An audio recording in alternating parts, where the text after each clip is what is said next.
សួរបងប្អូនទាំងអស់គ្នានេះជាប្លុកទី1របស់ខ្ញុំនេះដែរតនេពីធ្វើការក៏ទៅកពតហើយយើងពីហ្នឹងយើងចូលក្រាសាំងលីមឡុងដើម្បីចូលបន្ទប់ទឹក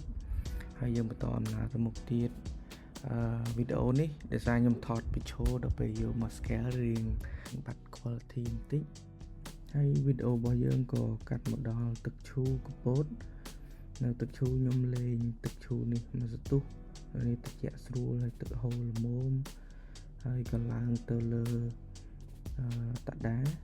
តើមើលទឹកជ្រោះឡើងនេះគេធ្វើឲ្យក្មេងលេងហូរតិចតិចល្មមមើលសពហើយខ្ញុំក៏ឡើងទៅលើភ្នំដើម្បីទៅមើលទឹកជ្រោះហើយនឹងថតទស្សនវិជ្ជានៅលើតាដានេះនៅចលងនេះស្អាត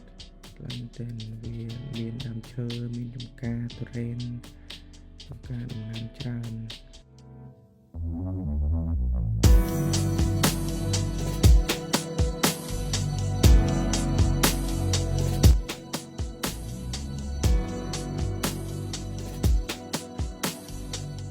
ដំណើរទៅ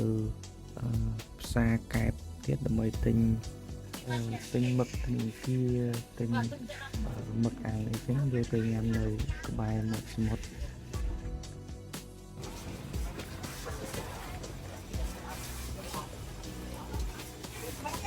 ណានេះ10ម៉ែត្រ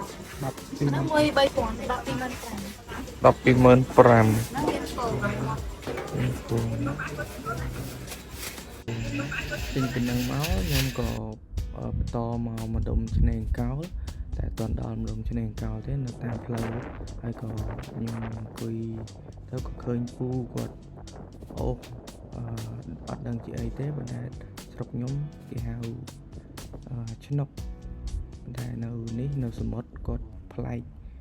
ឈើគាត់ឆ្នុកគាត់រៀងកោងអញ្ចឹងហើយម្ដុំនេះទេសភាពស្អាតខ្លាំងមែនទែនមើលទៅឃើញកោះឃើញ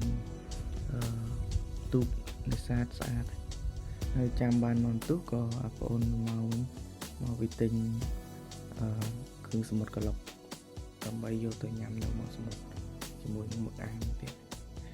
ហើយនេះផ្លូវស្អាតខ្លាំងមែនទែនទេសភាពមានតែភ្នំមានទាំងបងប្អូនព្រៃកោងកាងហើយថ្ងៃរៀបលិចនោះធាក់បាទនោះនេះបើពេលល្ងាចមកអង្គុយមើលថ្ងៃលិចស្អាតខ្លាំងនេះគេ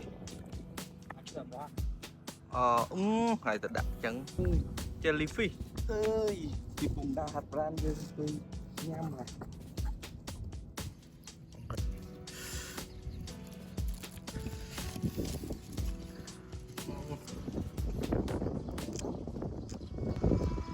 នេះខ្ញុំលេចនេះទៀតអានដាក់ស្គីបហ្នឹងហើយបងប្អូនជីវិតយើងមានតែប៉ុណ្្នឹងបើយើងហត់ហើយយើងត្រូវរកពេលវេលាដើម្បីឲ្យខ្លួនឯងអង្គុយលំហែសម្រាកលំហែឲ្យយើងមានអារម្មណ៍ថាធូរកុំឲ្យវាតានតឹងនៅក្នុងជីវិតយើងខ្លាំងពេកព្រោះថានៅមានរឿងជាច្រើនទៀតនៅមានកន្លែងជាច្រើនទៀតដែលយើងមិនដែលបានទៅមិនដែលបានឃើញហើយគ្រប់បញ្ហាទាំងអស់សុទ្ធតែមានដំណោះស្រាយដូច្នេះយើងកុំតានតឹងកុំគិតថាវាមិនអាចទៅរួចត្រូវចេះទុកពេលវេលាឲ្យខ្លួនឯងដោះស្រាយបញ្ហាម្ដងបន្តិចយូរទៅវានឹងបានធូរស្រាលបើលំបាកខ្លាំងចេញទៅក្រៅឬក៏ទៅ